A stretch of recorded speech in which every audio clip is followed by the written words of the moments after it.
உங்கள் வீட்டுக்கு செங்கல் வாங்குறீங்கள, எப்பவுமே வந்து பார்த்தீங்கன்னா கொஞ்சம் நல்ல கல்லாக வாங்கிக்குவாங்க. ரூபா 2 எச்சா போனாலும் பரவாயில்ல, நல்ல கல்லாக வாங்கிக்குவாங்க. ஏன் சொல்கிறேன்னா, ரேட்டு கம்மியாக கிடைக்குதுன்னு கொஞ்சம் முன்ன பின்ன இருக்கிற கல்லை, அரைவேக்காட்டு கல்லை வாங்கி கட்டும் போது என்ன பண்ணும், நிறைய அரைக்கல் மீதி ஆகும். அரைக்கல் மீதி ஆகும் போது என்ன பண்ணுவாங்கன்னா, உள் சைடு வச்சு கட்டியிருப்பாத, ஒரு சைடு முழுக்கல்லையும் ஒன்று குறுக்கு வரி ஒன்று நெட்டு வரி. இதில் வந்து பார்த்தீங்கன்னா ஒரு சைடு நல்ல கல்லாகவும் ஒரு சைடு அரைக்கல்லாகவும் வச்சு கட்டியிருப்பான்னுவாங்க. நிறைய இடத்துல நானுமே கட்டியிருக்கேன். மேக்ஸிமம் 7 அடிக்கு மேலாம் வந்து பார்த்தீங்கன்னா அந்த மாதிரி வச்சு கட்டிடுங்க, அதெல்லாம் ஒன்றும் பிரச்சனை இல்லைன்னு தான் சொல்லுவாங்க. ஆனால் அந்த மாதிரி வச்சு கட்டும் போது கலவை வந்து அதிகமான கலவை பிடிக்கும். எந்த அளவுக்கு பிடிக்குன்னா, ஓரளவுக்கு ஒரு வரிக்கு ஒரு சட்டி அப்படிங்கிற பட்சத்தில் எச்சா பிடிக்குன்னு வச்சுக்கோங்களேன். அக்யூரேட்டாலாம் நம்மளால சொல்ல முடியாது. அப்போது உங்களுக்கு கலவையும் அதிகமாக பிடிக்குது.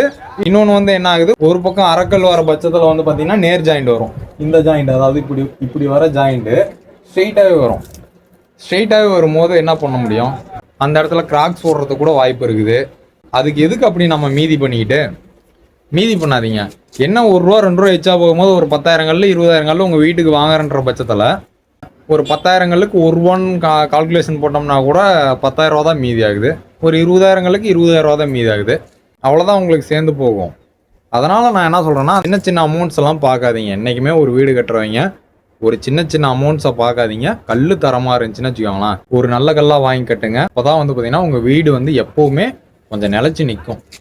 நாங்கள் ஒரு சைட்டில் வேலை செஞ்சுட்ருக்கோம். கல் எங்கேருந்து இறக்குனாங்கன்னு தெரில. ஆனால் வந்து பார்த்தீங்கன்னா ஒரே ஒரு அரைக்கல் கூட கண்டுபிடிக்க முடியல. நிறைய கட்டடத்தில் வந்து வேலை செய்யும் போதெல்லாம் என்ன ஆகுனா, லோடு வந்து இறங்கும் போதே நிறைய அரைக்கல் மீதி ஆகும். இதெல்லாம் வந்து அரைக்கல்லே கிடைக்கல. கல் அரைக்கல் வேணும்னா நாங்களாம் உடைச்சி தான் யூஸ் பண்ணிகிட்டு இருக்கோம். நம்பர் கிடச்சுன்னா ஓனர்கிட்ட நம்பரை வாங்கிட்டு கமெண்ட்டில் கூட நான் பின் பண்ணுறேன். தொடர்ந்து ஃபாலோ அண்ட் சப்ஸ்கிரைபரில் இருங்க. தேங்க்யூ.